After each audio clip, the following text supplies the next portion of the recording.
지금 미국 교육계가 발칵 뒤집혔습니다. 노벨상 수상자의 딸이 아버지를 배신했기 때문이죠. 아빠, 미국 교육이 틀렸어요. MIT 대신 카이스트로 진학할 겁니다. MIT 조기 입학 확정, 세계 올림피아드 물리학 금메달리스트 18살 엘레나. 동양 교육을 무시하던 그녀가 우연히 한국에 들렸다. 인생이 뒤집혔습니다. 암기만 하는 후진국 교육이라며? 인천공항 도착 10분 만에 그녀의 오만함이 박살났죠. 아버지가 30년간 믿었던 신념을 딸이 무너뜨린 순간이었습니다. 그 충격적인 7일의 기록, 지금 공개합니다. 안녕하세요. 저는 엘레나 보스입니다. 미국 동부에서 자란 18살, 물리학에 푹 빠진 학생이에요.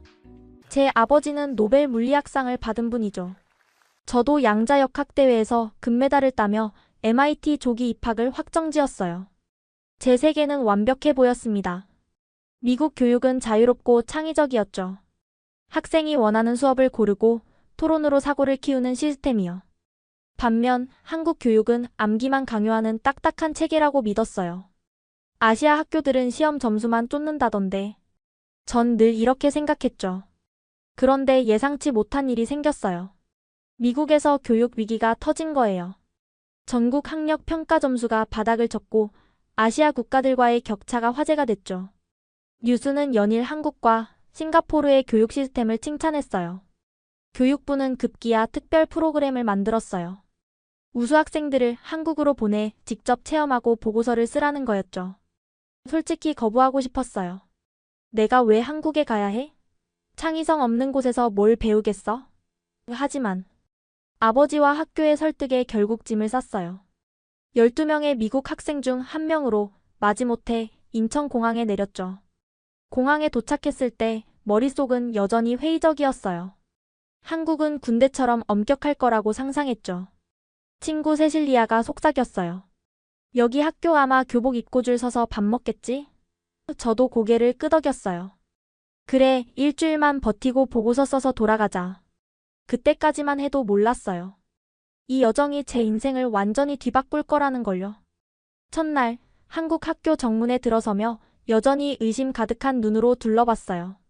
건물은 현대적이었고 교정은 깔끔했죠. 하지만 속으로 생각했어요. 겉만 번지르르한 거 아냐? 한국 학생들이 밝게 웃으며 영어로 인사했어요. 웰컴 투 코리아. 영어로 환영한다고 말했죠. 그들의 친절함이 어색했어요. 저렇게 밝은 척해도 속으론 시험 스트레스에 짓눌렸겠지. 제 편견은 단단했어요. 그러나 첫 수업이 모든 걸 바꿨어요. 물리학 수업에 들어가자마자 입이 떡 벌어졌어요. 교실 한가운데 홀로그램이 떠 있었어요.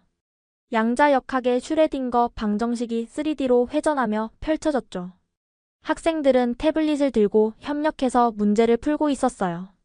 선생님이 말했어요. 자, 오늘은 양자 얽힘을 시뮬레이션 할 거예요. 팀으로 아이디어 내보세요. 학생들이 열띤 토론을 시작했어요. 한 학생, 세진이 제게 손짓했어요. 엘레나, 같이 풀어볼래? 저는 얼떨결에 고개를 끄덕였죠. 화면 속에서 입자들이 얽히며 춤추듯 움직였어요. 세진이 설명했어요. 이 AI가 각자의 답변을 분석해서 최적의 솔루션을 제안해줘.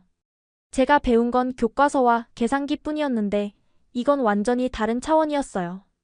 저도 모르게 말했죠. 이게 정말 학교 수업이라고?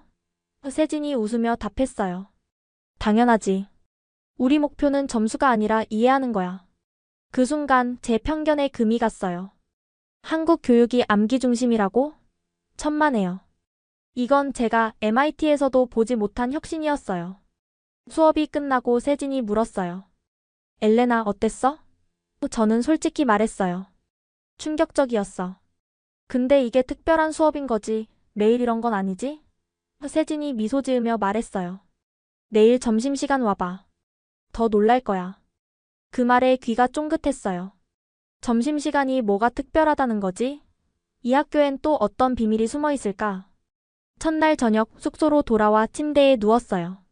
오늘 본 장면들이 머릿속을 맴돌았죠. 홀로그램 수업, 협력하는 학생들, 그리고 세진의 따뜻한 미소. 내가 한국에 대해 잘못 알고 있었던 걸까? 처음으로 제 편견에 의문이 들었어요. 내일 점심시간이 기다려지기 시작했어요. 둘째 날 점심시간이 되자 세진이 저를 급식실로 안내했어요. 솔직히 기대는 없었어요. 미국 학교 급식이라면 냉동 피자, 너겟, 탄산음료가 전부였거든요. 부유한 학생들은 밖에서 사 먹고 가난한 학생들만 줄 서서 먹는 곳이었죠. MIT 부속 학교도 마찬가지였어요. 급식은 그저 배를 채우는 수단일 뿐이었죠. 급식실 문을 여는 순간 첫 번째 놀라움이 찾아왔어요. 정말 깨끗했어요. 바닥은 반짝반짝 빛났고 테이블과 의자까지 하나하나 정돈되어 있었죠. 미국 학교 식당의 끈적거리는 바닥과는 차원이 달랐어요. 마치 고급 레스토랑 같은 분위기였죠. 진짜 충격은 배식대 앞에서 시작됐어요. 따뜻한 김이 모락모락 올라오는 하얀 쌀밥, 된장찌개, 불고기, 나물 반찬들이 정성스럽게 준비되어 있었어요. 이게 전부 무료라고? 제가 놀라서 물었죠. 세진이 웃으며 대답했어요. 당연하지. 모든 학생이 똑같이 먹어. 부자든 가난하든 상관없어. 영양사 선생님이 친절하게 설명해 주셨어요. 매일 새벽 5시부터 준비해요. 학생들 건강이 가장 중요하니까요. 그 말에 가슴이 뭉클했어요. 미국에서는 급식 업체가 최저가로 납품한 음식을 데워서 주는 게 전부였는데 여기서는 진짜 요리를 하고 있었어요. 첫 숟가락을 뜬 순간 또 한 번 놀랐어요. 정말 맛있었거든요. 집에서 엄마가 해주신 음식 같은 따뜻함이 느껴졌어요. 된장찌개는 구수했고 불고기는 부드러웠어요. 나물 반찬까지 하나하나 정성이 담겨 있었죠. 세실리아가 감탄했어요. 엘레나, 이건 미슐랭 레스토랑 수준이야. 과장이 아니었어요. 맛도 영양도 완벽했죠. 더 놀라운 건 학생들의 모습이었어요. 모두가 자연스럽게 급식을 먹고 있었어요. 한국에서는 급식이 부끄러운 일이 아니었어요. 오히려 당연한 권리였죠. 미국에서는 무료 급식을 받으면 가난하다는 낙인이 찍혔는데 여기서는 모두가 평등했어요. 교장 선생님도 청소 아주머니도 모두 같은 음식을 먹었어요. 식사 중에 옆 테이블에서 작은 소동이 있었어요. 한 학생이 김치를 흘렸는데 주변 친구들이 바로 일어나 함께 닦아줬어요. 아무도 비웃지 않았고 오히려 괜찮아, 나도 어제 그랬어라며 위로했죠. 이런 따뜻한 분위기는 미국 학교에서는 상상도 못했어요. 거기서는 실수하면 스마트폰으로 찍혀 소셜미디어에 올라가기 일쑤였죠. 식사를 마치고 나서 더 놀란 건 학생들이 자발적으로 식판을 정리하는 모습이었어요. 잔반을 분리하고 식판을 깨끗이 닦아서 반납했죠. 아무도 시키지 않았는데 모두가 당연하다는 듯 움직였어요. 심지어 바닥에 떨어진 밥알까지 주워 담는 학생도 있었어요. 왜 다들 알아서 치워? 제가 세진에게 물었어요. 우리가 쓴 거니까 우리가 치우는 거지. 그래야 다음 사람도 깨끗하게 쓸 수 있잖아. 세진의 대답이 단순하면서도 깊었어요. 그리고 급식 아주머니들이 우리를 위해 새벽부터 일하시는데 우리가 할 수 있는 최소한의 보답이야. 급식 아주머니께서 학생들에게 인사하셨어요. 오늘도 맛있게 먹었니? 학생들이 밝게 대답했어요. 네, 감사합니다. 그 순간 깨달았어요. 이건 단순한 식사가 아니라 서로를 배려하는 교육이었어요. 감사하는 법, 책임감, 공동체 의식을 자연스럽게 배우는 시간이었죠.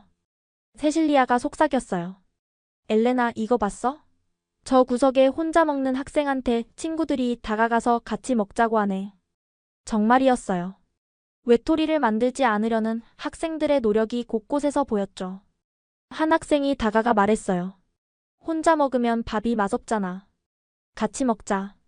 자연스럽고 따뜻한 배려였어요. 세진이 특별한 걸 보여줬어요. 엘레나, 저기 봐. 알레르기 있는 학생들을 위한 특별식도 있어. 정말 놀라웠어요. 채식주의자, 무슬림, 알레르기 환자들을 위한 맞춤 급식이 준비되어 있었죠. 미국에서는 먹기 싫으면 굶어였는데 한국은 모든 학생을 세심하게 배려했어요. 급식실 한쪽에는 영양정보 디스플레이가 있었어요. 오늘 메뉴의 칼로리, 영양소, 원산지까지 투명하게 공개되어 있었죠. 학부모님들이 앱으로도 확인할 수 있어. 세진이 설명했어요. 이런 투명성과 신뢰는 정말 인상적이었어요. 더 놀라운 사실을 알게 됐어요. 방학 때도 급식이 나와? 제가 물었죠. 응, 집에서 제대로 못 먹는 친구들을 위해서. 학교는 공부만 하는 곳이 아니라 아이들을 돌보는 곳이야. 세진의 말에 또 한 번 감동했어요. 급식실을 나서며 한 선생님을 만났어요. 한국 급식 어때요? 선생님이 물으셨죠. 정말 놀라워요. 미국과는 완전히 달라요. 제가 대답했어요. 선생님이 미소 지으며 말씀하셨어요. 교육의 시작은 건강한 몸이에요. 배고픈 아이는 공부할 수 없죠. 그래서 우리는 모든 아이들이 따뜻한 밥을 먹을 수 있게 해요. 그 말씀이 가슴 깊이 와닿았어요. 한국은 교육을 단순한 지식 전달이 아니라 전인적 성장으로 봤어요. 몸과 마음, 인성까지 함께 키우는 거였죠. 미국에서는 성적만 중요했는데 여기서는 사람 자체가 중요했어요. 저녁에 숙소로 돌아가며 생각했어요. 오늘 본 건 단순한 급식이 아니었어요. 한국이 학생들에게 보내는 메시지였죠. 너희는 모두 소중해. 부자든 가난하든 공부를 잘하든 못하든 우리는 너희를 똑같이 아낀다. 이런 평등과 사랑이 한국 교육의 기초였어요. 세실리아가 말했어요. 엘레나, 우리가 한국에 대해 정말 몰랐던 것 같아. 이렇게 따뜻한 나라인 줄 몰랐어. 저도 같은 생각이었어요. 겨우 이틀째인데 벌써 이렇게 많은 걸 배웠어요. 제 편견이 하나씩 무너지고 있었죠. 그날 밤 일기를 쓰며 생각했어요. 한국 교육이 암기 위주라고? 시험만 중요하다고? 천만의 말씀이었어요. 오늘 본 건 사람을 사람답게 대하는 진정한 교육이었어요. 따뜻한 밥 한 그릇에서 시작되는 평등과 배려의 교육. 이것이야말로 진정한 선진국의 모습이 아닐까요? 침대에 누워 창밖을 보니 서울의 야경이 반짝이고 있었어요. 내일은 과학 실험실을 본다고 했죠. 내일은 과학 실험실을 보여준다고 했는데 또 어떤 놀라운 걸 보게 될까? 잠들기 전 마지막 생각이었어요. 한국에서의 셋째 날이 기다려졌어요. 과연 한국의 과학 교육은 어떤 모습일까? 제 전공 분야인 만큼 더욱 기대가 됐어요. 셋째 날 아침 세진이 저를 과학 실험실로 안내했어요. 엘레나, 오늘은 너가 정말 놀랄 거야. 그의 눈이 반짝였죠. 솔직히 의심스러웠어요. MIT 실험실보다 뛰어날 리 없다고 생각했거든요. 우리 학교는 세계 최고의 연구시설을 자랑했으니까요. 실험실 문이 열리자 숨이 멎었어요. 벽면 전체가 거대한 스크린이었고 중앙에는 홀로그램 프로젝터가 있었어요. 학생들마다 개인 AI 튜터가 태블릿에 연결되어 있었죠. 이게 고등학교 실험실이라고? 저도 모르게 중얼거렸어요. MIT 대학원 실험실보다 더 첨단이었어요. 한 학생이 손짓했어요. 엘레나, 같이 실험해 볼래? 이름은 하늘이었어요. 그녀가 화면을 터치하자 DNA 이중나선 구조가 공중에 떠올랐어요. 손가락으로 회전시키고 확대하며 염기 서열을 직접 조작할 수 있었죠. 우린 보는 것뿐만 아니라 직접 만져보며 배워. 하늘이 자랑스럽게 말했어요. 우리 오늘 크리스퍼 유전자 가위 실험을 시뮬레이션 할 거야. 하늘이 설명했어요. 미국에서는 대학원에서나 하는 실험인데 여기서는 고등학생들이 하고 있었어요. 더 놀라운 건 경쟁이 아니라 협력하는 모습이었죠. 한 팀이 성공하면 다른 팀들이 박수를 쳐주고 실패하면 함께 원인을 찾아줬어요. 잠깐, 여기 염기 서열이 이상한데? 한 학생이 말했어요. 바로 옆 학생이 달려와 도왔어요. 아, 이건 이렇게 해야 해. 내가 어제 같은 실수했거든. 서로의 실험을 도우며 함께 성장하는 모습이 인상적이었어요. 미국에서는 실험 데이터를 숨기고 경쟁했는데 여기서는 모든 걸 공유했어요. AI 튜터가 제게 말을 걸었어요. 엘레나, 양자역학에 관심이 많으시네요. 맞춤형 실험을 추천해드릴까? 제 관심사와 수준을 파악해 개인화된 학습을 제공하는 거였어요. 슈레딩거의 고양이 실험을 3D로 시뮬레이션해보세요. AI가 제안했죠. 정말 놀라웠어요. 추상적인 개념을 눈으로 직접 볼 수 있었으니까요. 실험 중간에 선생님이 오셨어요.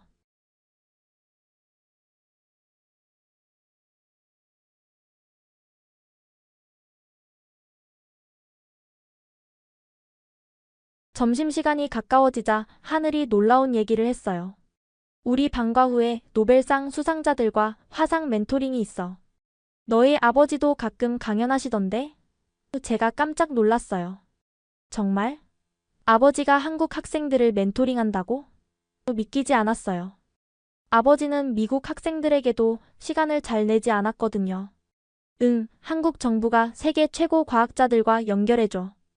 우리가 직접 질문하고 조언받을 수 있어. 하늘의 말에 충격받았어요.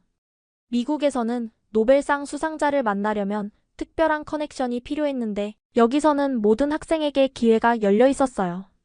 작년에는 물리학상 받은 안톤 자일링거 교수님이 우리 실험 조언해 주셨어.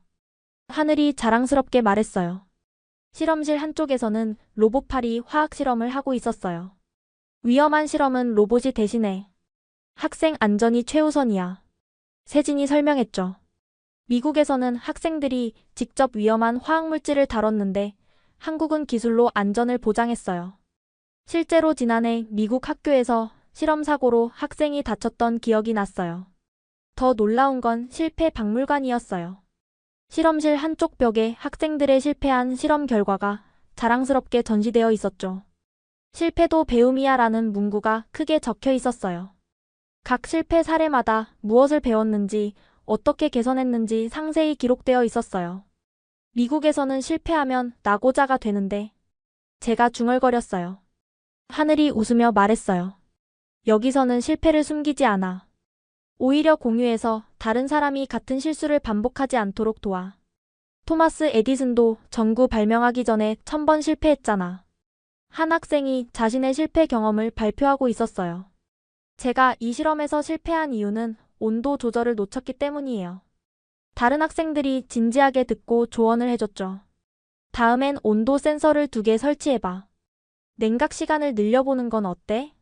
실패를 부끄러워하지 않고 함께 해결책을 찾는 문화가 신선했어요. 오후에는 3D 프린터로 분자 모델을 직접 만들었어요.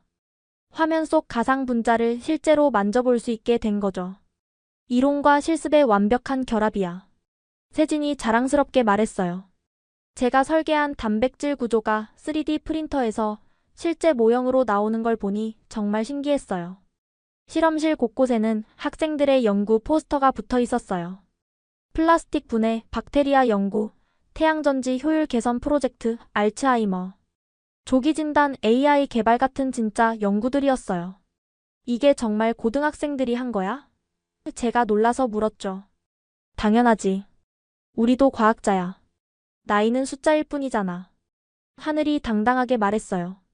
작년에 우리 선배는 국제과학저널에 논문도 실었어. 미세먼지 필터 개발로. 이런 수준 높은 연구를 고등학생들이 하다니 정말 놀라웠어요. 실험실을 나서며 깨달았어요. 한국은 기술을 도구로만 쓰는 게 아니라 교육의 본질을 바꾸는데 활용하고 있었어요. 개인 맞춤형 학습, 안전한 실험 환경, 실패를 포용하는 문화까지. 모든 게 학생 중심이었어요. 세실리아가 감탄했어요. 엘레나, 우리 학교 실험실이 구식처럼 느껴져. 이렇게 첨단 시설을 모든 학생이 쓸 수 있다니. 저도 같은 생각이었어요. MIT가 자랑하던 최첨단 시설도 여기에 비하면 한참 뒤처져 있었죠. 더 중요한 건 여기서는 소수 엘리트만이 아닌 모든 학생이 이런 환경에서 배운다는 거였어요. 저녁에 숙소로 돌아가며 생각했어요. 한국이 이렇게 교육에 투자하는 이유가 뭘까? 작은 나라, 자원도 부족한데 어떻게 이런 시설을 갖췄을까? 세진이 말했어요. 우리나라는 사람이 자원이야. 그래서 교육에 아낌없이 투자하는 거지. 그날 밤 아버지와 통화했어요. 아빠, 한국 실험실이 정말 대단해요. MIT보다 나은 것 같아요. 아버지는 시큰둥했어요. 장비가 좋다고 과학자가 되는 건 아니야, 엘레나. 중요한 건 창의성이지. 하지만 저는 알았어요. 한국이 투자한 건 단순한 장비가 아니었어요.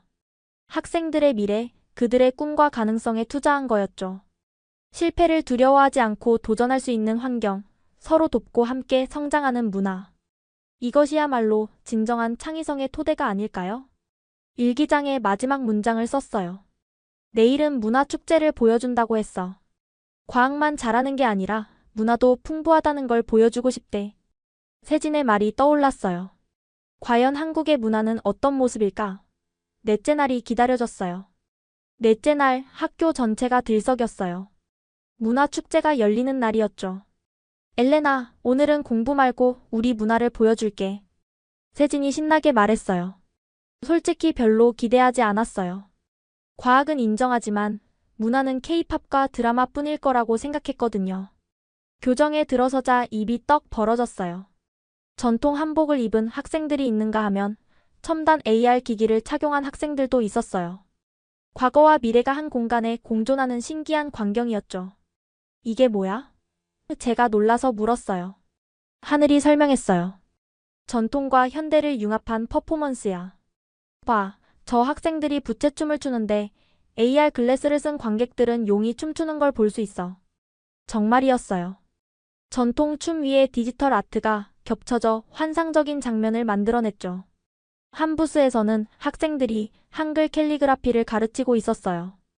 엘레나, 너의 이름을 한글로 써줄게. 붓을 든 학생이 말했어요. 엘레나가 엘레나로 변하는 과정을 보며 한글의 아름다움에 매료됐어요.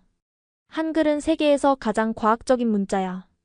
소리 나는 대로 쓸 수 있거든. 그 학생의 자부심이 느껴졌어요. 다른 곳에서는 전통차 시연이 한창이었어요. 차를 마시는 건 단순한 음료 섭취가 아니야. 마음을 다스리는 시간이지. 차를 따르는 학생의 손짓 하나하나가 정성스러웠어요. 미국의 스타벅스 테이크아웃 문화와는 완전히 달랐죠. 가장 인상적인 건 사물놀이 공연이었어요. 북, 장구, 징, 꽹과리의 소리가 어우러져 가슴을 울렸어요. 그런데 놀라운 건 디지털 비트와 함께 연주한다는 거였어요. 전통 리듬과 현대 전자음악이 완벽하게 조화를 이뤘죠. 우리는 전통을 버리지 않아. 현대와 융합시켜 더 발전시키는 거지. 세진이 자랑스럽게 말했어요. 바로 그때 제 스마트폰이 울렸어요. 아버지였죠. 화상통화 요청이었어요. 축제 소음 속에서 조용한 곳을 찾아 통화를 받았어요. 엘레나, 보고서는 잘 진행되고 있니? 아버지의 첫 질문이었어요. 인사도 없이 바로 일 얘기였죠. 네, 아빠. 한국 교육 시스템을 분석하고 있어요. 제가 대답했어요. 좋아. 그들의 약점을 잘 파악해. 특히 창의성 부족과 획일화된 교육의 문제점을 중점적으로 다뤄. 아버지의 지시가 이어졌어요. 그리고 MIT 입학 준비도 소홀히 하지 마. 너의 미래가 달린 일이야. 아빠, 그런데 한국 교육이 생각보다 혁신적이에요. 오히려 우리보다. 제가 말을 꺼내자 아버지가 끊었어요. 엘레나, 너가 거기 간 이유를 잊었니? 놀러 간 게 아니야. 미국 교육의 우수성을 증명하는 게 너의 임무야. 하지만 아빠, 여기 학생들은 경쟁보다 협력을 중요시해요. 그게 오히려 더 창의적인 결과를. 말도 안 되는 소리. 아버지가 화를 냈어요. 경쟁 없이 어떻게 발전이 있겠니? 너가 지금까지 이룬 모든 게 경쟁의 결과야. 갑자기 가슴이 답답해졌어요. 아빠, 제가 정말 행복했던 적이 있었나요? 제가 물었어요. 아버지는 잠시 침묵했다가 차갑게 말했어요. 행복? 그건 성공한 다음에 생각할 일이야. 일주일 후 돌아오면 바로 MIT 면접 준비를 시작할 거다. 통화가 끝나고 한참을 그 자리에 서 있었어요. 아버지의 차가운 목소리가 귓가에 맴돌았죠. 가슴이 답답하고 눈물이 핑 돌았어요. 이 따뜻한 축제 분위기와 아버지의 냉정함 사이에서 저는 어디에 있는 걸까요? 잠시 후 마음을 진정시키고 축제장으로 돌아왔어요. 학생들이 함께 김밥을 만들고 있었어요. 엘레나, 같이 만들어. 하늘이 손짓했어요. 하지만 제 손은 떨리고 있었고 표정도 굳어 있었죠. 세진이 제 표정을 보더니 조용히 물었어요. 엘레나, 무슨 일 있어? 괜찮아? 저는 고개를 저으며 억지로 웃었어요. 아니야, 괜찮아. 하지만 목소리가 떨렸어요. 하늘이 제 어깨에 손을 얹었어요. 엘레나, 우리는 가족이야. 힘든 일 있으면 나눠. 그 따뜻한 말에 눈물이 날 것 같았어요. 잠시 심호흡을 하고 마음을 가라앉혔죠. 괜찮아. 정말 괜찮아. 김밥 만드는 법 가르쳐줘. 제가 웃으며 말했어요. 하늘과 세진이 걱정스러운 눈빛으로 저를 봤지만 더 이상 묻지 않았어요. 대신 친절하게 김밥 만드는 법을 가르쳐줬죠. 김밥을 말면서 조금씩 마음이 진정됐어요. 실패해도 다시 시도하고 서로의 김밥을 맛보며 칭찬하는 학생들을 보니 위로가 됐어요. 이렇게 하는 거야. 너무 꽉 누르면 안 돼. 세진이 부드럽게 가르쳐줬어요. 세실리아가 제 옆으로 다가왔어요. 엘레나, 방금 너의 아버지랑 통화했지? 표정이 안 좋아 보여. 제가 한숨을 쉬었어요. 아빠는 여전히 경쟁과 성공만 중요하다고 생각해. 근데 엘레나, 여기 와서 너가 달라진 것 같아. 더 편안해 보여. 세실리아의 말이 맞았어요. 한국에 온 후 처음으로 진짜 웃고 있었거든요. 아버지와의 통화로 잠시 흔들렸지만 다시 마음을 잡았어요. 저녁이 되자 학생들이 준비한 뮤지컬이 시작됐어요. 한국 전통 설화를 현대적으로 재해석한 작품이었죠. 홀로그램과 실제 배우가 함께 연기하는 모습이 환상적이었어요. 특히 마지막 장면에서 모든 출연진이 함께 노래할 때는 눈물이 날 뻔했어요. 우리가 함께라면 어떤 어려움도 이겨낼 수 있어라는 가사가 가슴을 울렸어요. 미국에서는 너 혼자 힘으로 해내라고 배웠는데 여기서는 함께하면 가능해라고 가르쳤어요. 그 가사를 들으며 오늘 아버지와의 통화가 떠올랐어요. 혼자 1등이 되는 것과 함께 성장하는 것, 무엇이 더 의미 있을까요? 축제가 끝나갈 무렵 하늘이 제게 작은 선물을 줬어요. 한복 인형이었죠. 엘레나가 한국을 기억했으면 좋겠어. 그 순간 또 다른 전화가 왔어요. 이번엔 엄마였어요. 엘레나, 아빠가 많이 화났더라. 너가 한국 교육을 긍정적으로 본다고. 엄마의 걱정스러운 목소리였어요. 엄마, 저는 진실을 말한 것뿐이에요. 제가 답했죠. 알아. 하지만 너의 미래를 생각해.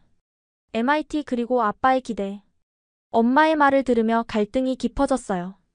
가족의 기대와 제가 발견한 새로운 가치 사이에서 흔들렸죠. 밤늦게 숙소로 돌아오며 생각했어요. 오늘 본 한국 문화는 단순한 전통이 아니었어요. 과거를 존중하면서 미래를 포용하는 지혜였죠. 전통 부채춤에 AR을 입히고 사물놀이에 전자음악을 더하는 창의성. 이게 진정한 혁신 아닐까요? 엘레나, 괜찮아? 세진이 걱정스럽게 물었어요. 응, 그런데 세진아, 너희는 부모님 기대와 너의 꿈이 다를 때 어떻게 해? 제가 물었죠. 세진이 잠시 생각하더니 말했어요. 우리도 부모님 기대가 크지만 결국 내 인생은 내가 사는 거잖아. 부모님도 언젠가는 이해해 주실 거야. 그 말이 위로가 됐어요. 그날 밤 잠들기 전 일기를 썼어요. 한국에서 나는 처음으로 함께의 의미를 배웠다. 혼자 빛나는 것보다 함께 빛나는 게 더 아름답다는 걸. 하지만 아버지는 이해하지 못하신다. 내가 틀린 걸까? 아니면 지금까지 내가 살아온 방식이 틀린 걸까? 침대에 누워 천장을 바라봤어요. 내일은 5째 날. 팀 프로젝트를 경험한다고 했어요. 과연 한국의 협력 문화를 직접 체험하면 어떤 느낌일까? 가족과의 갈등은 깊어졌지만 한국에서의 경험은 계속하고 싶었어요. 아직도 배울 게 많다는 느낌이 들었거든요. 5째 날, 세진이 신나는 표정으로 말했어요. 오늘은 정말 재미있을 거야. 과학 테마 방탈출이랑 로봇 워크샵을 할 거거든. 저는 속으로 생각했어요. 방탈출? 그게 교육이랑 무슨 상관이지? 아침 수업이 끝나고 특별 활동 시간이 시작됐어요.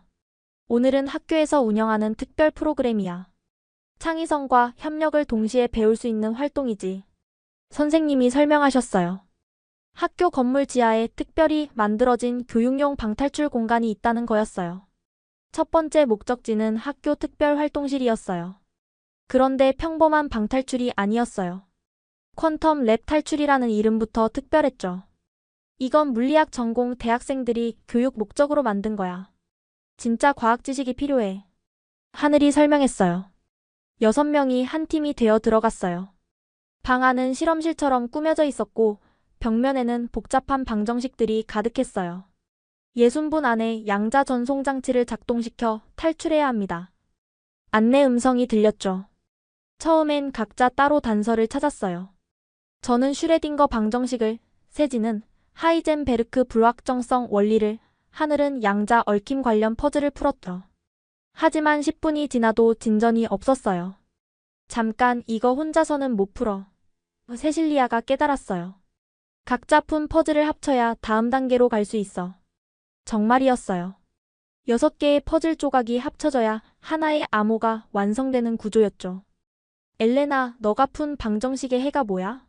2.71828. 그거 자연상수이잖아.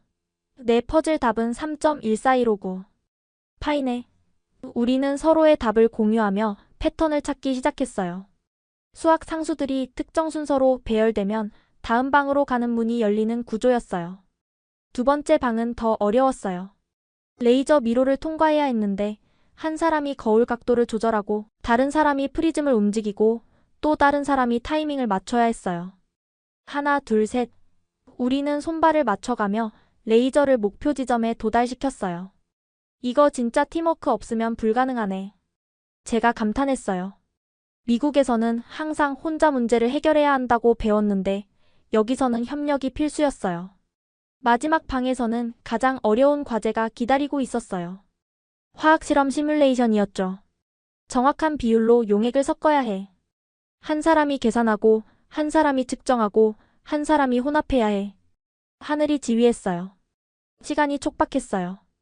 5분밖에 안 남았죠. 서두르면 실수해. 차분하게 하자. 세진이 말했어요. 우리는 침착하게 각자 역할을 수행했어요. 제가 몰롱도를 계산하고, 세실리아가 정확히 측정하고, 하늘이 조심스럽게 혼합했어요. 삐빅. 성공입니다. 탈출에 성공하셨습니다. 마지막 1분을 남기고 성공했어요. 우리는 모두 환호하며 하이파이브를 했죠. 그 순간의 성취감은 혼자 상을 받을 때와는 완전히 달랐어요. 우리가 해냈어. 팀워크 최고. 모두가 기뻐했어요. 저도 모르게 이게 바로 협력의 힘이구나라고 중얼거렸죠. 방탈출을 마치고 점심을 먹은 후 오후에는 로봇공학 워크샵에 참가했어요. 오늘은 재난 구조 로봇을 만들 거예요. 강사님이 설명했어요. 혼자가 아니라 4명이 한 팀이 되어 만듭니다. 각자 역할이 나뉘었어요. 저는 프로그래밍, 세진은 기계 설계, 하늘은 센서 시스템, 그리고 새로 합류한 가은이는 디자인을 맡았죠. 각자 전문 분야를 살려서 하나의 로봇을 만드는 거야. 강사님이 말했어요. 처음엔 의견 충돌이 있었어요. 바퀴보다 다리가 나아. 아니야, 안정성을 위해 궤도가 좋아. 하지만 한국 학생들의 토론 방식이 인상적이었어요. 서로의 의견을 끝까지 듣고 장단점을 함께 분석했죠. 엘레나 말도 맞고 가은이 말도 맞아. 그럼 하이브리드는 어때? 평지에선 바퀴, 계단에선 다리 모드로 전환하는 거야. 세진의 제안에 모두가 동의했어요. 타협이 아니라 더 나은 해결책을 찾은 거였죠. 3시간 동안 우리는 열심히 작업했어요. 서로 막힌 부분이 있으면 도와주고 좋은 아이디어가 나오면 아낌없이 칭찬했어요. 엘레나, 너의 코딩 진짜 깔끔하다. 가은이 디자인 센스 대박이야. 미국에서는 팀 프로젝트를 해도 각자 자기 부분만 하고 합치는 수준이었어요. 하지만 여기서는 정말로 함께 만들었어요. 서로의 작업을 이해하고 연결고리를 찾아가며 하나의 작품을 완성했죠. 로봇이 완성되자 테스트 시간이 왔어요. 장애물 코스를 통과해 인형을 구조해 오는 미션이었죠. 우리 로봇이 움직이기 시작했어요. 평지를 빠르게 달리다가 계단을 만나자 다리 모드로 전환했어요. 됐어. 작동해. 우리는 함께 환호했어요. 하지만 갑자기 로봇이 멈췄어요. 왜 이러지? 당황스러웠죠. 다른 팀들이 다가왔어요. 배터리 접촉 불량인 것 같은데? 우리 예비 배터리 써. 이 경쟁 상대인데도 서로 도왔어요. 로봇이 다시 작동하기 시작했고 무사히 인형을 구조했어요. 비록 1등은 아니었지만 모두가 박수를 쳐줬어요. 너희 팀 아이디어 정말 창의적이야. 다른 팀의 칭찬이 진심으로 느껴졌어요. 워크샵이 끝나고 강사님이 말씀하셨어요. 오늘의 목적은 순위를 매기는 게 아니었어요. 협력을 통해 더 나은 결과를 만드는 경험을 하는 거였죠. 그 말에 깊은 깨달음을 얻었어요. 저녁이 되자 오늘 함께한 친구들과 치킨을 먹으러 갔어요. 한국의 치맥 문화를 경험해봐. 세진이 웃으며 말했어요. 치킨과 맥주, 우리는 콜라를 먹으며 오늘 있었던 일들을 이야기했어요. 엘레나, 오늘 어땠어? 하늘이 물었어요. 정말 놀라웠어. 미국에서는 팀워크라고 해도 결국 개인 평가를 받았거든. 근데 여기서는 진짜로 우리가 해낸 거잖아. 가은이 말했어요. 한국에서는 혼자 가면 빨리 가지만 함께 가면 멀리 간다는 속담이 있어. 그 말이 정말 와닿았어요. 미국은 빨리 가는 것만 중시했는데 한국은 멀리 가는 것도 중요하게 생각했어요. 그날 밤 아버지에게서 또 메시지가 왔어요. 보고서 진행 상황을 보내라. 짧고 차가운 명령이었죠. 저는 답장을 보내지 않았어요. 아직 정리되지 않은 생각들이 너무 많았거든요. 대신 일기를 썼어요. 오늘 나는 진정한 협력의 기쁨을 맛봤다. 혼자 100점 받는 것보다 함께 80점 받는 게 더 값질 수 있다는 걸 알았다. 내가 놓친 나머지 20점을 채워주는 친구들이 있다면 그게 진짜 100점 아닐까? 세실리아가 제 옆에 앉아 말했어요. 엘레나, 너 정말 달라졌어. 한국 오기 전엔 늘 긴장하고 있었는데 지금은 편안해 보여. 그녀의 말이 맞았어요. 처음으로 경쟁에 압박 없이 순수하게 배우는 즐거움을 느꼈거든요. 내일은 한국전쟁 기념관에 간대. 한국이 어떻게 이런 나라가 됐는지 역사를 알아야 한다고. 세진이 말했어요.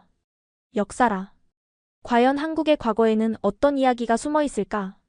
6째 날도 기대가 됐어요. 6째 날 아침 버스를 타고 전쟁기념관으로 향했어요. 세진이 진지한 표정으로 말했어요. 오늘은 좀 무거운 주제야. 하지만 한국을 이해하려면 꼭 알아야 해. 솔직히 전쟁 역사가 현재 교육과 무슨 상관인지 의문이었어요. 기념관에 들어서자 거대한 형제의 상이 보였어요. 남북으로 갈라진 형제가 포옹하는 모습이었죠. 한국전쟁 때 많은 가족이 헤어졌어. 70년이 넘도록 만나지 못한 가족들이 있어. 하늘이 설명했어요. 전시관에 들어가자 처참한 전쟁 사진들이 가득했어요. 폐허가 된 서울, 피난 가는 사람들, 그리고 어린 고아들. 1950년 전쟁이 시작됐을 때 한국은 세계에서 가장 가난한 나라 중 하나였어. 가이드가 설명했죠. 한 전시물 앞에서 발걸음이 멈췄어요. 전쟁 중에도 천막 학교에서 공부하는 아이들 사진이었어요. 폭격으로 무너진 건물 잔해 위에서 종이 한 장, 연필 한 자루로 공부하는 모습이었죠. 배움을 멈출 수 없다는 문구가 적혀 있었어요. 믿기 어렵지? 세진이 말했어요. 전쟁 중에도 교육을 포기하지 않았어. 어른들은 너희가 배워야 나라를 다시 세울 수 있다고 했대. 그 말에 가슴이 뭉클했어요. 생존조차 어려운 상황에서 교육을 최우선으로 생각했다니. 다음 방에는 전후 복구 과정이 전시되어 있었어요. 놀라운 건 국가 예산의 큰 부분을 교육에 투자했다는 거였어요. 밥 먹을 돈도 부족한데 학교부터 지었어. 가이드의 설명이 이어졌죠. 교육만이 가난을 벗어나는 길이라고 믿었거든. 한 할아버지의 증언 영상이 상영되고 있었어요. 우리는 아무것도 없었어요. 하지만 머리와 의지는 있었죠. 자식들은 우리처럼 살지 않길 바라는 마음으로 교육에 모든 걸 걸었습니다. 할아버지의 눈에 눈물이 고였어요. 부모들이 하루 종일 일하고도 자식 학비를 위해 끼니를 거르곤 했어. 하늘이 말했어요. 내 할머니도 그러셨대. 당신은 초등학교도 못 나왔지만 자식들은 모두 대학을 보냈어.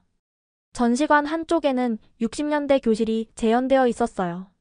나무 책상, 낡은 칠판, 그리고 배움에는 왕도가 없다는 문구. 저 책상 봐. 한 책상에 3명씩 앉았대. 세진이 가리켰어요. 교과서도 부족해서 돌려받고 연필 하나를 여러 명이 나눠 썼다고 해. 그런데 놀라운 사진이 있었어요. 그 열악한 환경에서도 아이들의 눈빛은 반짝였어요. 배움에 대한 열정이 가득했죠. 그들에게 교육은 사치가 아니라 생존이었어. 가이드가 말했어요. 세실리아가 놀란 표정으로 물었어요. 어떻게 이런 나라가 지금의 한국이 된 거예요? 가이드가 웃으며 답했어요. 교육의 힘이죠. 한 세대 만에 문맹률 80%에서 0%로 최빈국에서 선진국으로 도약했어요. 다음 전시실에는 경제성장 그래프가 있었어요. 60년대부터 급격히 상승하는 곡선. 한강의 기적이라고 불러요. 하지만 진짜 기적은 교육이었죠. 가이드의 설명이 이어졌어요. 자원이 없는 나라에서 사람이 자원이 되었어요. 벽면에는 역대 노벨상 후보들과 세계적 과학자들의 사진이 걸려 있었어요. 이분들 모두 전쟁 후 세대예요. 폐허에서 공부해서 세계 무대에 선 거죠. 그 중에는 제 아버지와 함께 연구한 한국 과학자도 있었어요. 엘레나, 이것 좀 봐. 하늘이 한 전시물을 가리켰어요. 70년대 새마을 운동 사진이었죠. 온 마을이 함께 학교를 지었어. 돈이 없으니 노동력을 제공한 거야. 주민들이 벽돌을 나르고 지붕을 올리는 모습이 인상적이었어요. 교육은 개인의 일이 아니라 공동체 전체의 일이었어. 세진이 설명했어요. 그래서 지금도 한국에서는 교육을 사회 전체의 책임으로 봐. 급식, 무료 교과서, 공공 도서관. 이제 모든 게 이해되기 시작했어요. 특별 전시실에서는 이상가족 이야기가 상영되고 있었어요. 할머니 한 분이 울면서 말씀하셨어요. 북에 두고 온 아들이 공부를 잘했어요. 의사가 되고 싶어 했죠. 살았다면 훌륭한 의사가 됐을 텐데. 화면을 보던 한국 학생들도 눈시울이 붉어졌어요. 우리가 열심히 공부하는 건 우리만을 위해서가 아니야. 가은이 조용히 말했어요. 공부하지 못한 사람들, 기회가 없었던 사람들을 위해서이기도 해. 그 말이 깊게 와닿았어요. 기념관을 나오면서 마지막 문구를 봤어요. 아픔을 딛고 일어선 나라, 교육으로 미래를 연나라. 그 순간 깨달았어요. 한국의 교육열은 단순한 경쟁심이 아니었어요. 생존과 희망, 그리고 더 나은 미래를 위한 간절함이었죠. 밖으로 나오니 현대적인 서울 풍경이 펼쳐졌어요. 높은 빌딩들, 깨끗한 거리, 첨단 기술. 70년 전엔 여기가 폐허였다니 믿어지지 않아. 세실리아가 감탄했어요. 점심을 먹으러 들어간 식당에서 우연히 참전용사 할아버지를 만났어요. 세진이 인사를 드리니 할아버지가 우리를 보고 웃으셨어요. 젊은이들이 열심히 공부하는 모습을 보니 보람있네. 우리가 싸운 이유가 바로 너희들이야. 할아버지와 대화를 나누며 또 다른 이야기를 들었어요. 전쟁 직후 미군들이 초콜릿을 주면 아이들은 먹지 않고 팔아서 연필을 샀어. 그게 더 중요했거든. 그 시절 아이들에게 연필은 초콜릿보다 소중했다는 거예요. 한국의 빠른 성장 비결이 뭐라고 생각하세요? 제가 물었어요.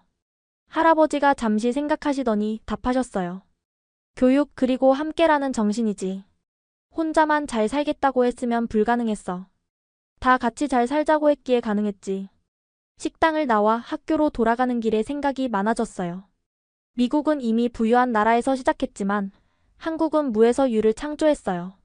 그 원동력이 교육이었고 그 교육의 본질은 경쟁이 아니라 상생이었어요. 엘레나, 이제 왜 한국이 교육에 진심인지 알겠지? 세진이 물었어요. 응, 너희에게 교육은 단순한 출세수단이 아니라 역사적 사명이구나. 제가 답했어요. 그날 밤 아버지에게 메일을 썼어요. 아빠, 한국의 교육을 이해하려면 그들의 역사를 알아야 해요. 전쟁의 폐허에서 교육으로 일어선 나라예요. 이건 비판할 대상이 아니라 배워야 할 모델이에요. 아버지의 답장은 차가웠어요. 감상에 빠지지 마라. 객관적인 분석을 원한다. 하지만 저는 알았어요. 때로는 숫자와 데이터보다 역사와 맥락이 더 중요하다는 걸. 일기장에 썼어요. 오늘 나는 한국 교육의 뿌리를 봤다. 그것은 절망 속에서 피어난 희망이었고 폐허 위에 세운 꿈이었다. 한국 학생들이 열심히 공부하는 건 단순히 좋은 대학에 가기 위해서가 아니다. 그들의 할아버지, 할머니가 목숨 걸고 지킨 이 나라를 더 좋은 곳으로 만들기 위해서다. 침대에 누워 천장을 바라봤어요. 내일은 AI 학습 허브를 방문한다고 했어요. 과거에서 시작해 미래로 향하는 한국 교육의 여정. 그 마지막 퍼즐 조각을 보게 될 것 같았어요. 7째 날, 한국 교육의 미래를 보러 AI 학습 허브에 갔어요. 건물 외관부터 미래적이었죠. 유리와 태양광 패널로 뒤덮인 건물은 그 자체로 친환경 에너지를 생산하고 있었어요. 여기는 정부가 만든 미래 교육 연구소야. 세진이 설명했어요. 모든 학생이 무료로 이용할 수 있어. 또 무료라는 말에 놀랐어요. 미국에서는 이런 최첨단 시설을 이용하려면 엄청난 돈을 내야 했거든요. 입구에서 AI 안내 로봇이 맞아줬어요. 안녕하세요, 엘레나 보스님. 오늘 체험하고 싶은 학습 분야를 선택해주세요. 제 이름을 알고 있다는 게 신기했어요. 양자물리학을 선택할게요. 제가 말하자 로봇이 안내를 시작했어요.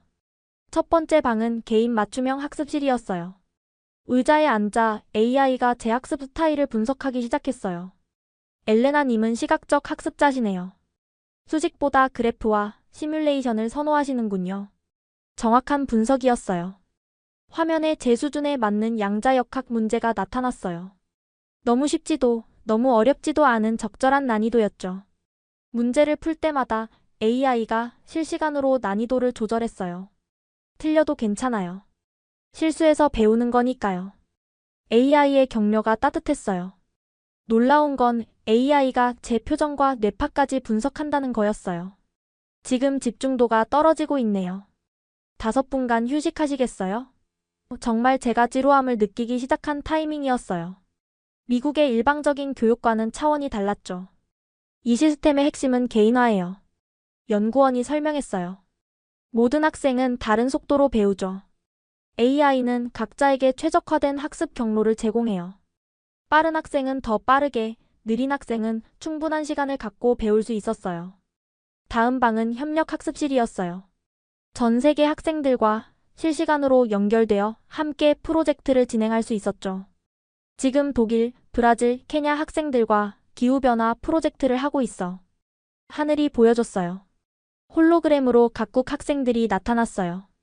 언어 장벽은 AI 동시통역으로 해결됐죠. 한국 학생들은 태양광 기술을, 독일은 풍력을, 브라질은 바이오 에너지를 연구해서 공유해요. 진정한 글로벌 협력이었어요.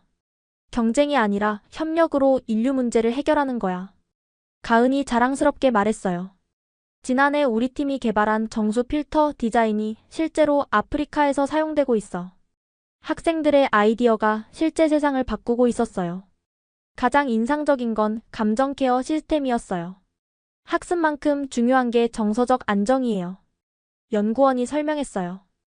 AI가 학생의 스트레스 수준을 모니터링하고 필요하면 상담을 제안했어요. 공부가 고통이 되면 안 되죠. 즐거운 탐구가 되어야 해요.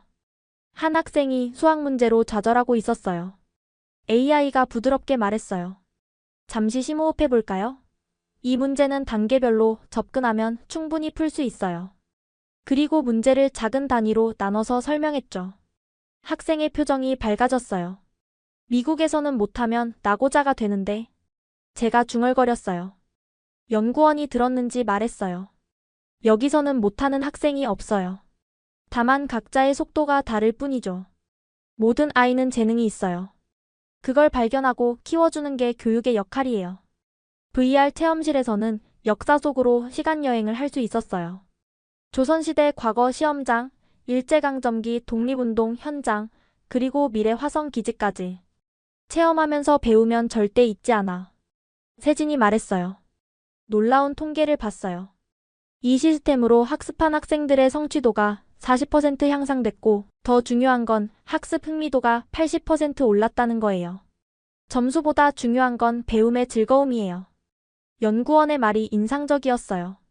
점심시간 휴게실에서 놀라운 광경을 봤어요. 초등학생부터 대학생까지 다양한 연령대가 함께 공부하고 있었어요. 나이는 상관없어. 배우고 싶은 마음만 있으면 돼. 한 중학생이 대학생에게 코딩을 가르치고 있었어요. 한국에서는 선생님이 학생에게 배우기도 해. 하늘이 웃으며 말했어요. 디지털 기술은 우리가 더 잘 아니까. 서로 가르치고 배우는 거지. 수직적 관계가 아닌 수평적 학습 공동체였어요. 체험이 끝날 무렵 연구소장님을 만났어요. 미래 교육의 핵심이 뭐라고 생각하세요? 제가 물었어요. 인간다움이죠. 뜻밖의 답변이었어요.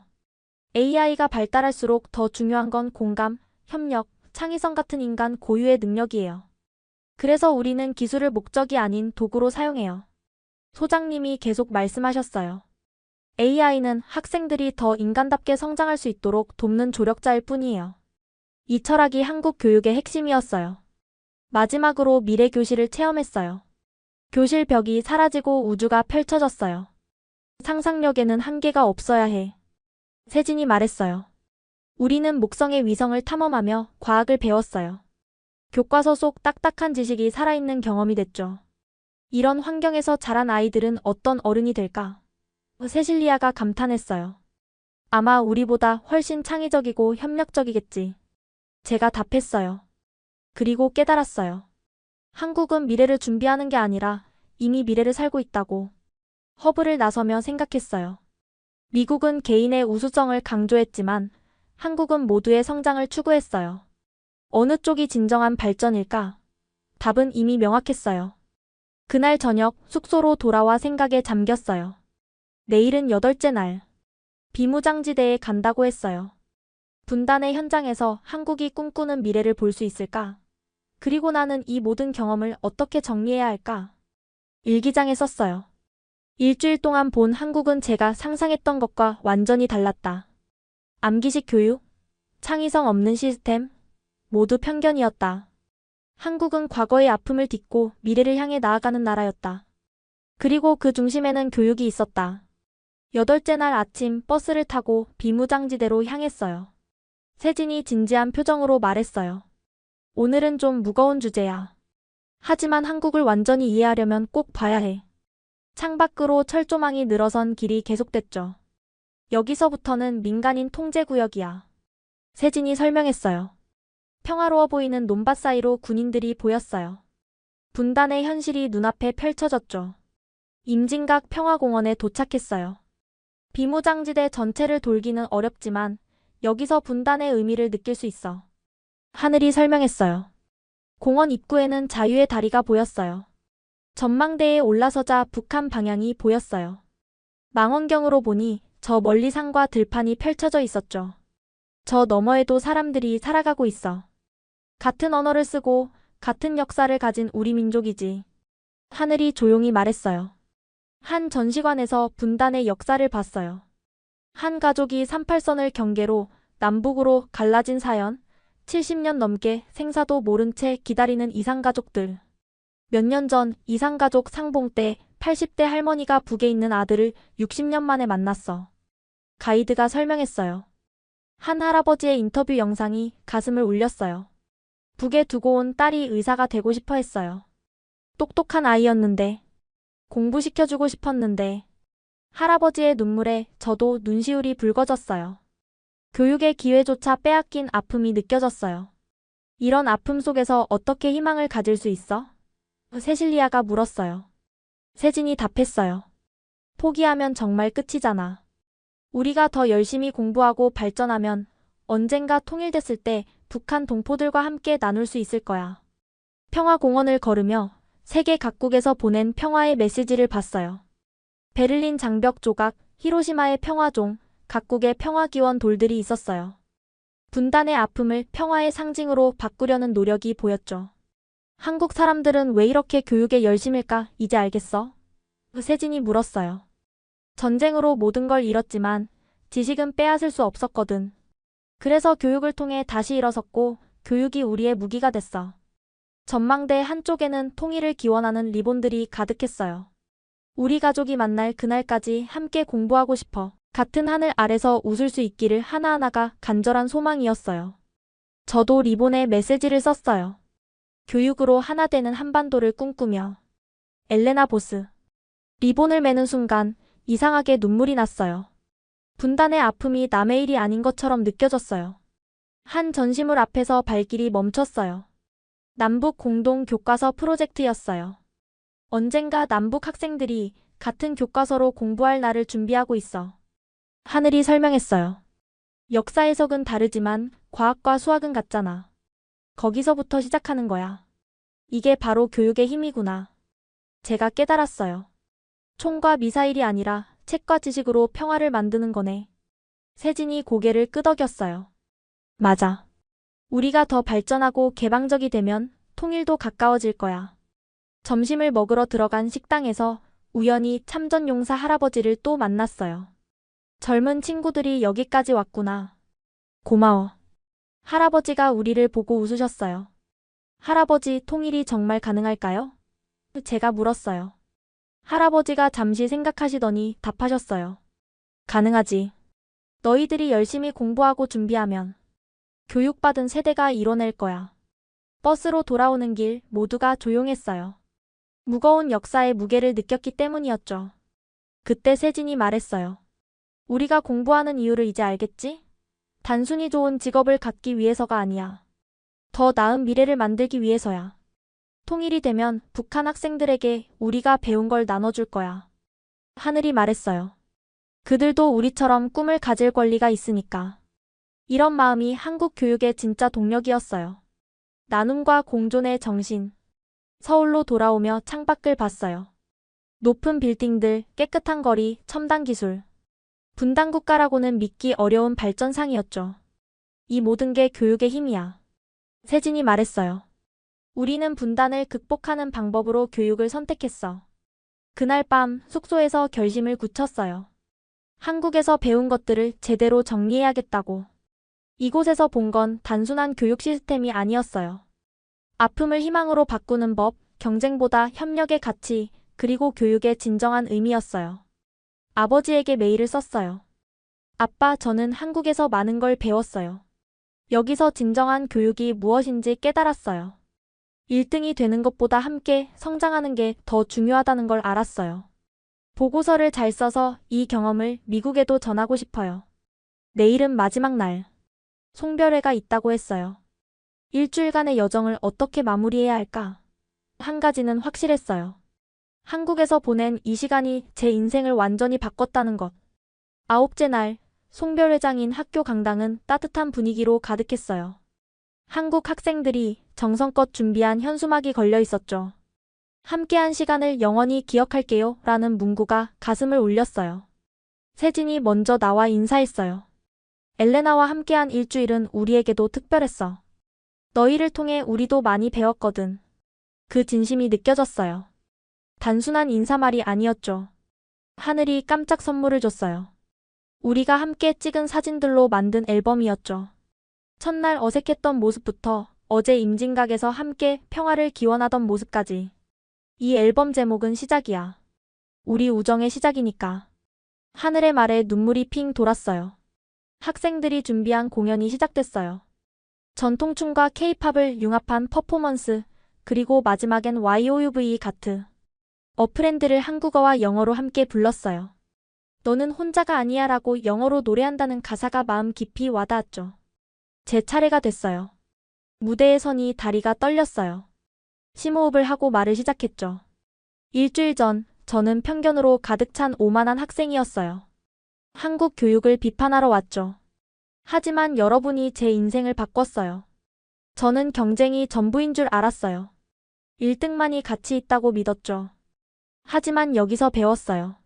함께 성장하는 기쁨, 실패를 두려워하지 않는 용기, 그리고 진정한 교육의 의미를 말하면서 목이 메었어요. 이 경험을 미국으로 가져가겠습니다. 한국에서 배운 협력과 공동체 정신을 미국 학생들에게도 전하고 싶어요. 여러분 덕분에 저는 더 나은 사람이 됐어요. 강당에서 박수가 터져나왔어요. 세실리아도 무대에 올라 소감을 말했어요. 저도 엘레나처럼 많은 걸 배웠어요. 한국에서 본 교육은 단순히 지식을 전달하는 게 아니라 사람을 키우는 거였어요. 이 감동을 미국에도 전하겠습니다. 교장 선생님이 무대에 오셨어요. 여러분의 진심 어린 말씀 감사합니다. 한국과 미국 우리는 서로에게서 배울 수 있어요. 여러분이 두 나라의 가교가 되어주길 바랍니다. 송별회가 끝나고 친구들과 마지막 저녁을 먹었어요. 진짜 내일 떠나는 거야? 세진이 아쉬워하며 물었어요. 응, 하지만 꼭 다시 올게. 그리고 한국에서 배운 걸 미국에 전할 거야. 제 목소리에는 확신이 담겨 있었어요. 가은이 말했어요. 우리는 항상 여기 있어. 언제든 연락해. 하늘도 덧붙였어요. 온라인으로도 계속 프로젝트 함께하자. 거리는 문제가 안 돼. 그날 밤 아버지로부터 전화가 왔어요. 예전처럼 차갑지는 않았어요. 엘레나 보고서 잘 쓰고 있니? 네, 아빠. 한국에서 정말 많은 걸 배웠어요. 아빠도 읽으시면 놀라실 거예요. 한국 교육에 대한 너의 견해를 솔직하게 써라. 그게 진짜 학술적 태도다. 아버지의 말씀이 조금 부드러워진 것 같았어요. 네, 아빠. 객관적이면서도 제가 느낀 것들을 솔직하게 쓸게요. 세실리아가 옆에서 말했어요. 엘레나, 우리 정말 운이 좋았어. 이런 경험을 할 수 있다니. 저도 고개를 끄덕였어요. 응, 평생 잊지 못할 거야. 마지막으로 한강을 걸었어요. 서울의 야경이 아름다웠죠. 이 도시에서 일주일을 보냈다는 게 믿기지 않아. 제가 말했어요. 세진이 웃으며 답했어요. 일주일이지만 평생의 친구가 됐잖아. 공항 가는 날 아침, 한국 친구들이 모두 나와서 배웅해줬어요. 잘 가, 엘레나. 꼭 다시 와. 연락 자주 하자. 포옹을 나누며 눈물을 흘렸어요. 헤어짐이 이렇게 아플 줄 몰랐어요. 공항에서 마지막으로 세진이 말했어요. 엘레나, 너가 한국에서 배운 걸 미국에서 실천해줘. 그게 우리가 바라는 거야. 저는 고개를 끄덕였어요. 약속할게. 한국의 교육 철학을 미국에도 전할게. 비행기에 오르며 돌아봤어요. 한국 친구들이 손을 흔들고 있었죠. 일주일 전 편견으로 가득 차 이곳에 왔던 제가 지금은 감사와 존경으로 가득해 떠나고 있었어요. 몇 달 후 저는 미국으로 돌아와 보고서를 완성했어요. 한국 교육의 진정한 힘 협력과 공동체 정신이라는 제목이었죠. 이 보고서는 교육부에서 큰 관심을 받았고 여러 학교에 배포됐어요. MIT 입학 면접에서도 한국 경험을 이야기했어요. 한국에서 저는 진정한 교육이 무엇인지 배웠습니다. 개인의 우수성도 중요하지만 함께 성장하는 공동체가 더 강력하다는 것을요. 면접관들이 깊은 인상을 받았어요. 아버지와의 관계도 조금씩 나아졌어요. 엘레나, 너의 보고서를 읽었다. 객관적이면서도 통찰력 있더구나. 아버지의 칭찬이었어요. 한국 교육 시스템에 대해 내가 몰랐던 부분들이 많았어. 세진, 하늘, 가은과는 계속 연락하며 지냈어요. 온라인으로 공동 프로젝트도 진행했죠. 양자 컴퓨터를 활용한 교육 플랫폼 개발이라는 주제로 국제과학대회에도 참가했어요. 세실리아는 자신의 학교에서 한국식 협력 학습 모델을 제안했어요. 처음엔 반대가 많았지만 시범 운영 결과가 좋아서 이제는 정식 프로그램이 됐어. 그녀가 자랑스럽게 말했어요. 저는 학교에서 한국 교육 경험 공유회를 열었어요. 많은 학생과 선생님들이 참석했죠. 경쟁만이 발전을 가져온다는 생각이 틀렸을 수도 있어요. 한국에서는 협력이 더 큰 혁신을 만들어냈거든요. 특히 급식 이야기를 했을 때 반응이 뜨거웠어요. 모든 학생이 무료로 영양가 있는 식사를 한다니 놀라워요. 미국도 그렇게 할 수 있을까요? 한 선생님이 물었어요. 할 수 있어요. 의지만 있다면요. 제가 답했어요. 한국 친구들은 저를 온라인 멘토링 프로그램에 초대했어요. 엘레나, 미국 학생들에게 한국 교육을 소개해줘. 이제 저는 두 나라를 잇는 가교 역할을 하고 있어요. 최근에는 한국 정부로부터 초청을 받았어요. 한미 교육 교류 프로그램의 홍보대사가 되어달라는 제안이었죠. 물론 수락했어요. 더 많은 미국 학생들이 한국을 경험했으면 좋겠거든요.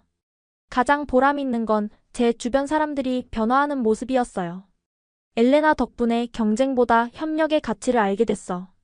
친구들이 말했어요. 이제 우리 팀 프로젝트도 정말 팀으로 하고 있어. 아버지도 변했어요. 최근에는 한국 과학자들과 공동 연구를 시작하셨어요. 엘레나, 너가 옳았어. 협력이 더 큰 발견을 가져오더구나. 아버지의 인정이 기뻤어요. 제 꿈도 달라졌어요. 단순히 노벨상을 받는 과학자가 아니라 교육을 통해 세상을 바꾸는 과학자가 되고 싶어요. 한국에서 배운 것처럼 지식은 나누기 위해 존재하니까요. 최근에는 한국을 다시 방문할 계획을 세우고 있어요. 이번엔 관광이 아니라 봉사활동으로요. 탈북 청소년들을 위한 과학교육 프로그램에 참여하기로 했거든요. 세진에게 메시지를 보냈어요. 내년 여름에 다시 갈게. 이번엔 더 오래 있을 거야. 세진의 답장이 왔어요. 기다릴게. 우리 또 많은 걸 함께 배우자. 제 이야기가 미국 교육계에 작은 파장을 일으키고 있어요. 한국식 교육 모델을 도입하자는 목소리도 나오고 있죠. 물론 완전히 똑같이 할 수는 없어요. 하지만 협력과 공동체 정신만큼은 배울 수 있어요. 최근 학교신문에 칼럼을 썼어요. 편견을 버리고 배우는 용기라는 제목이었죠. 저는 한국에 가기 전 제가 최고라고 생각했습니다. 하지만 그건 우물 안개구리였죠. 세상은 넓고 배울 것은 많습니다.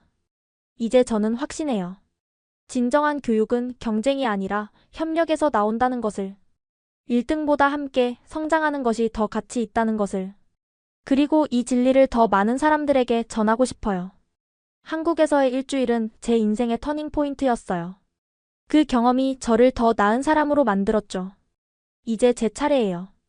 제가 배운 것을 다른 사람들과 나누고 세상을 조금이라도 더 나은 곳으로 만드는 거요. 저는 엘레나 보스, 이제는 한미 교육 교류의 가교가 되기를 꿈꾸는 학생입니다. 제 이야기가 누군가에게 용기가 되길 바라요. 편견을 버리고 새로운 세상으로 나아가는 용기 말이에요.